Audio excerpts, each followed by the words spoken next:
I killed my wife and babies. I killed them in 1 minute's time. All it took was one stupid thing to go wrong. My love and pain, my rage and heartbreak on my own damn foot. A crazy fuck was I, whose trigger-happy finger ruined and ended my life that day. My wife was shocked that I had killed some stupid fuck for things he said. So my dumbass thought that her shock meant she was cheating on me with him. And so, my stupid, crazy ass shot her. My spell of anger over almost as quick as it came. I beheld my wife now, dead by the fire, her sweet face blown to bits. I beheld our children, horrified and screaming. My friends all yelled at me, "What the fuck is wrong with you? How could you do this to your children, you asshole?" I hated myself immediately, wishing to die. I observed our poor children, who would be orphaned very soon.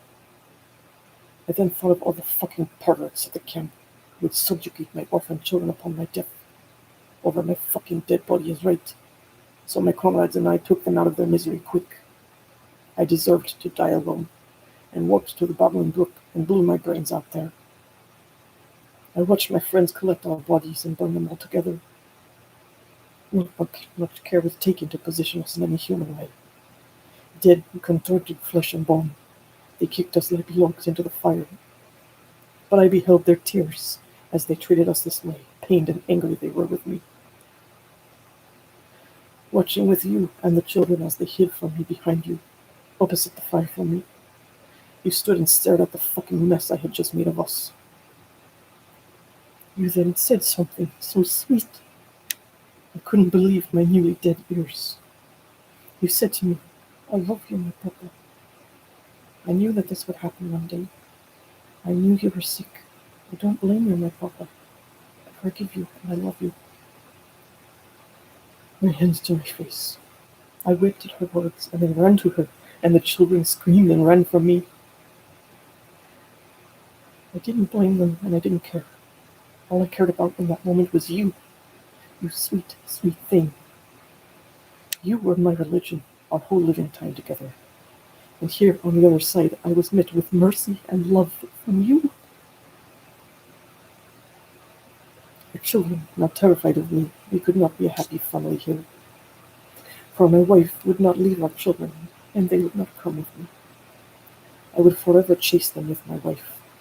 So, with my mind, I locked them away and pulled you close to me. As you cried in disbelief, I said, "Let us start over, my love." You shook your head no and walked away, becoming that queen that I spoke of before. My sweet Romanian Jewish wife, whom I had dressed to fit my taste, transformed into a blonde Persian Jewess in silk and beaded headdress. The pretty blonde curls I remember braiding as I saw fit, now peeked out from under silk and beaded finery. I might have loved to dress her this way, had I been a luckier man, or wealthier anyway. She turned her back on my foolish ass, running into the arms of her Amati.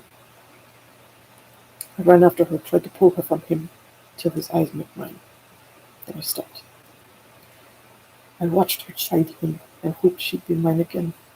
Her sweet, soft hands I felt once more against my face.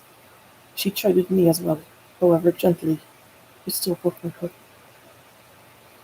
As she caressed my face and wiped my tears and kissed my lips and cheeks, smelling the roses, she said, "I cannot be with you without our babies, for I love them as much as or even more than you. The pain is too much, and I cannot forget what you have done, my papa. The rest you now know, the fight and the grief, our sordid start, my piggish ways, my abuses and adoration of you. I love our children, but they fear me still. I know not how to help them see. Their crazy papa is gone now. Can you help me?"